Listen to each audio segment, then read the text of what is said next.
Le cheval est largement perçu comme l'animal domestique par excellence. Pourtant, il est aussi, et peut-être avant tout, un grand mammifère ongulé herbivore qui avait toute sa place dans les écosystèmes avant que l'homme ne l'élimine à l'état sauvage. Il existe des centaines de races de chevaux.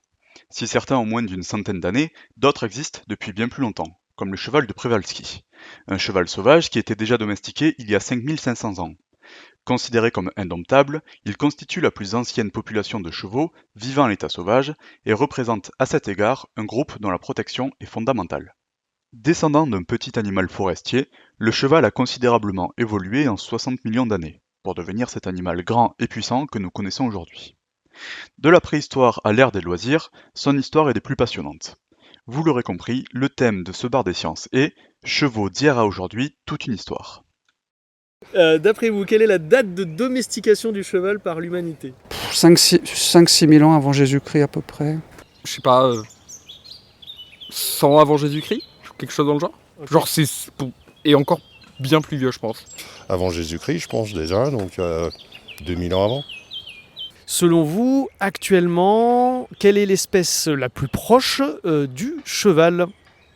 C'est pas le zèbre, non. Le zèbre, peut-être. Le zèbre. Comme ça, je dirais le chien, mais je suis pas. J'ai souvent entendu dire du coup que le cheval, s'il n'avait pas été domestiqué par l'homme, il aurait complètement disparu. Donc voilà, peut-être que vous avez déjà expliqué la raison, mais est-ce que je voulais savoir du coup si c'était pas juste une projection, est-ce que c'était vrai et quelles étaient les raisons en fait, pour quelles raisons il aurait disparu en fait? Est-ce que c'était un nouveau prédateur ou une mauvaise adaptation à son environnement ou une mauvaise stratégie évolutive, je ne sais pas. Qu'est-ce que vous en pensez? Alors, c'est vrai que c'est assez récent qu'on dise ça, que c'est peut-être la domestication qui a sauvé le cheval. Hélène Roche, éthologue, association TAC, Centre de conservation du cheval de Przewalski, éthologiste de formation, spécialisée en médiation scientifique sur le comportement équin. Il est vrai qu'en fait, maintenant, avec les études on va dire, de ces 15-20 dernières années, on s'est rendu compte qu'il y avait plusieurs chevaux sauvages, donc différentes espèces qui peuplaient l'Europe, et qu'elles se sont toutes éteintes. On n'a pas d'explication. Mais par contre, ce qu'on a constaté, c'est que le cheval domestique actuel a supplanté tous les autres.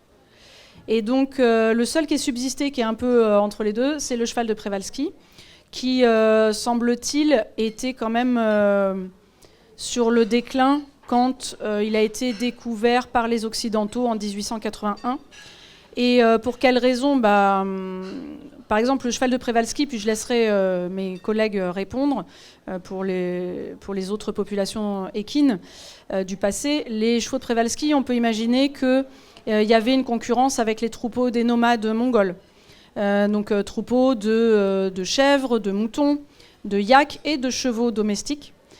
Et donc ces chevaux, on les a retrouvés surtout dans des zones assez arides et reculées. Et puis en fait, plus il y a eu une pression de chasse pour les capturer pour les zoos, à partir de 1900, il y a eu à peu près 7 campagnes de capture pour en avoir pour des zoos.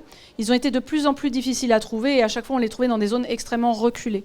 Donc ils sont allés de même dans des zones finalement de moins en moins propice à la survie, d'une part, mais aussi en action indirecte.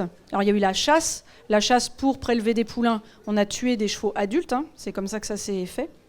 Donc il y a une action directe, mais en action indirecte aussi, ce qu'on pense, c'est que dans le système social des chevaux, les jeunes, quand ils ont 2 ans, ils quittent le groupe familial et ils vont à la rencontre pour les jeunes mâles vers un groupe dit de mâles célibataires, jeunes et adultes.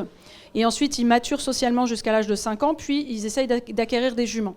Les juments, elles, vont vers un groupe autre, donc soit un autre groupe avec un étalon et des juments, un groupe familial, ou alors elles vont tomber sur un groupe de mâles célibataires et un étalon va les récupérer. Et peut-être que d'avoir eu des chevaux qui étaient dans des zones très reculées et de moins en moins nombreux, en fait, on a peut-être eu des animaux qui ont émigré quand même de leur groupe et qui ont rencontré personne. Et peut-être que du coup, ils se sont... Et puis peut-être individuellement, ils ont survécu, ou alors ils n'ont pas réussi à survivre, mais il y a aussi peut-être eu cet effet-là sur la dynamique de la population de manière indirecte.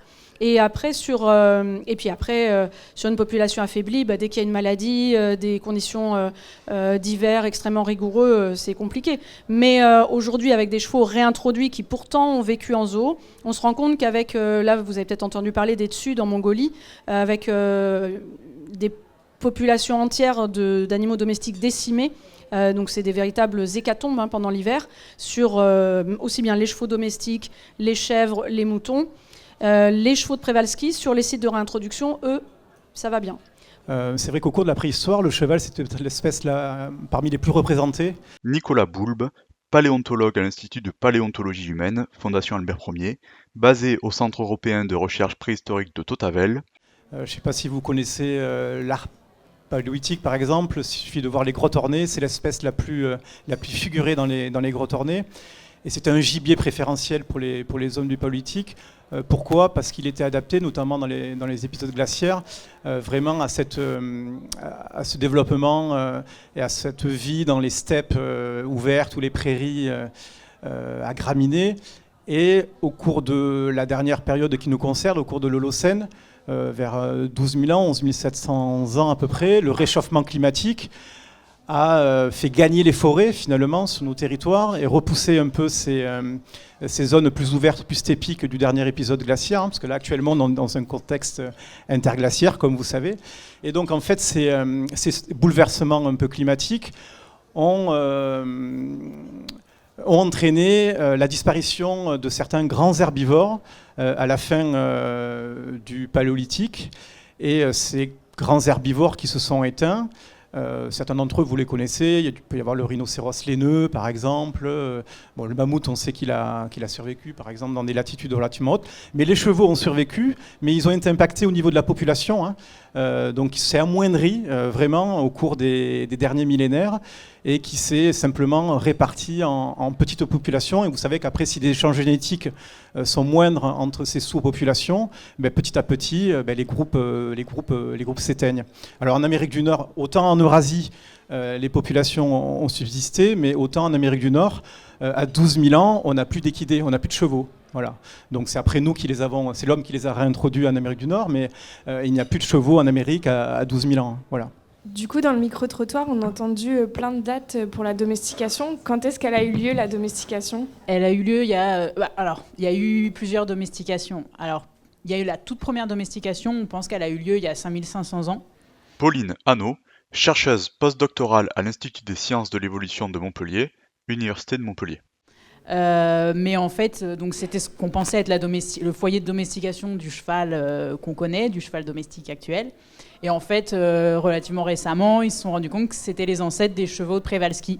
Donc il y aurait eu une première domestication potentiellement de ces chevaux de Przewalski qui sont ensuite revenus à l'état sauvage, puisque c'est comme ça qu'on qu'on est retombé sur eux aux périodes modernes. Et pour le cheval domestique, notre cheval domestique, ça s'est passé il y a entre 2200 et 2000 ans dans le nord du Caucase.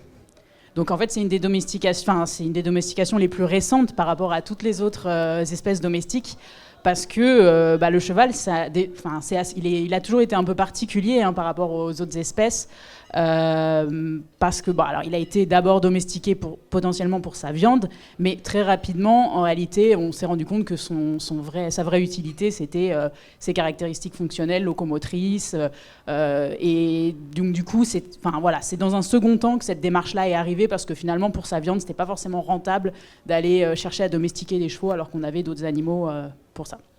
Justement, ça va aller un peu dans cette vibe-là. Moi, ma question, elle était plus sur qu'est-ce qu'on pourrait imaginer du cheval de demain par rapport à ce qu'on connaît, ce qu'on apprend au jour le jour, et que ce soit au niveau comportemental, au niveau physique, au niveau relationnel par rapport à l'humain et tout ce qui va avec.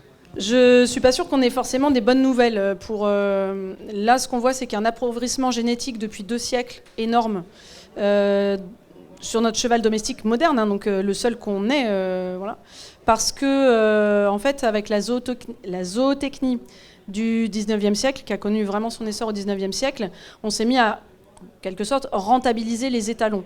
C'est-à-dire un étalon a pu saillir plusieurs juments, plus que par le passé où il y avait plein d'étalons en fait localement dans les campagnes. et donc une grande diversité de mâles. Et donc du coup maintenant il y a de moins en moins de mâles qui se reproduisent, et même ça s'est accéléré, et je sais plus, il y a des équivalents hein, qui sont... Mais en gros il y a une perte de variabilité génétique en 2 siècles comparable à ce qui s'est fait sur toute l'histoire de la domestication, quoi.